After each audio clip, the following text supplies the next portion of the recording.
Nin ganacsade ah ayaa nin uu lacag deyn ah ku lahaa ku dilay deegaanka ceelasha biyaha ee duleedka magaalada Muqdisho kadib markii muran iyo dagaal xooggan soo kala dhex galay.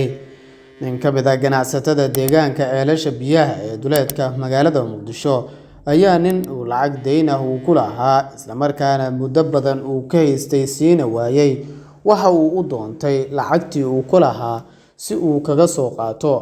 balse ninka deynta lagu lahaa ayaa la sheegay in uu ka biyo diiday in lacagta lagu lahaa uu iska bixiyo, sidoo kalena inkiray markii dambe in lacag uu ku lahaa ninka ganacsadaha ah ee u doontay in uu lacagtaasi ka soo qaato. Arrinta oo isku dayeen in dad goobta ku sugnaa ay xalliyaan,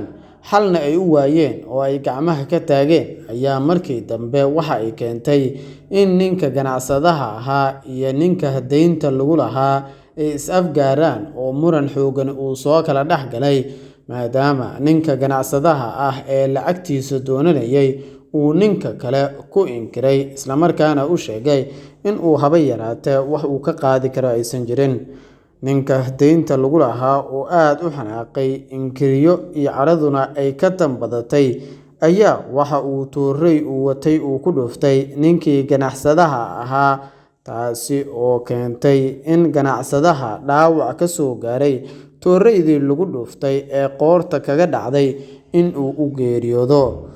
Ninka deynta lagu lahaa ayaana halkaasi isaga cararay maadaama uu dil u geystay nin ganacsade ah isla markaana isaga lacag ku lahaa oo uu isugu daray lacagtii uu siin waayay iyo sidoo kale dil bareer ah uu u geystay ninkaasi ganacsadaha ahaa.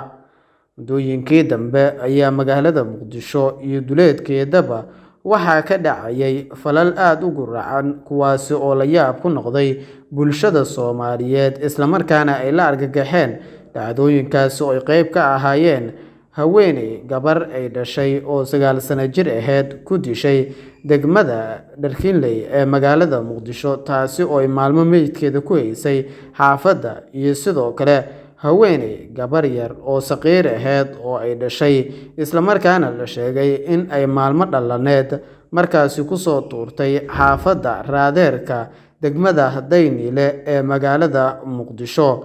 iyo sidoo kale wiil dhalinyaro ah oo askari ka tirsan ciidamada dowladda uu dilay xilli la sheegay in uu markaasi ka dhacayay telefoonka. Dhacdooyinkaasi la yaabka leh ayaana muddooyinkii dambe iyo naxdinta leh waxa ay ku soo bateen magaalada Muqdisho ee caasimadda Soomaaliya iyo sidoo kale duleedka magaalada Muqdisho.